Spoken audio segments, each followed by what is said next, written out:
Okay, guys, back here. I'm going to go ahead and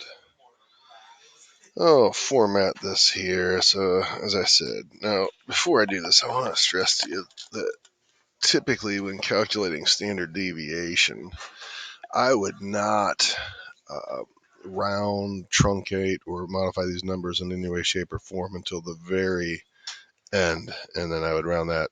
I'm only doing this to make it a little bit more palatable in terms of visual on the screen for the purposes of teaching. So I really, this is a pretty big faux pas that I'm doing here.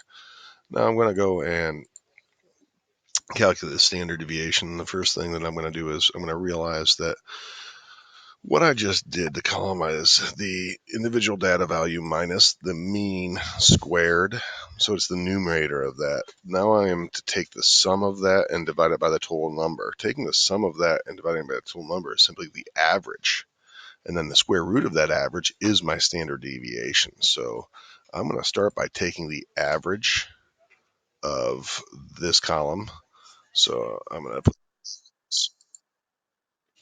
equals. I'm going to come up here to, average, and it already selected the data I wanted to. Double check that it is, and then I'll put the average of that. And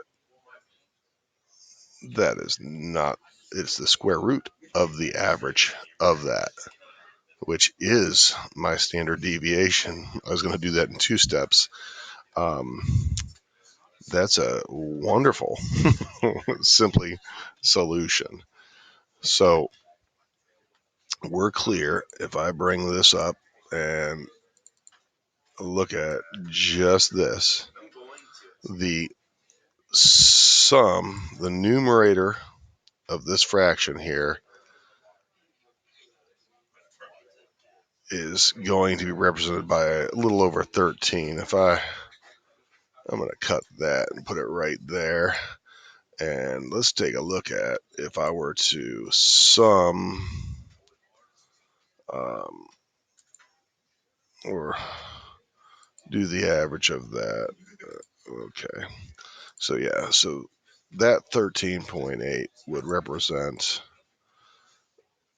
the sum of those divided by the number of those. So the average of these values is 13.18, and then the square root of that, which is actually the standard deviation, is the 3.63. That's going to let me know how far, if I look at the average person in my group of the 74 individuals in my data set, what is their average deviation from the central tendency? And that's going to be 3.63 inches. That's what standard deviation tells me. In data where everything is really, really close together with a heavy central tendency, the standard deviation is really small. In data that's really spread out with a lot of different options and different permutations, I'm going to have a very large standard deviation. Finishing up and taking a look at the last thing I have to do, if I go back to my deliverable, so I put 3.63 in for this data.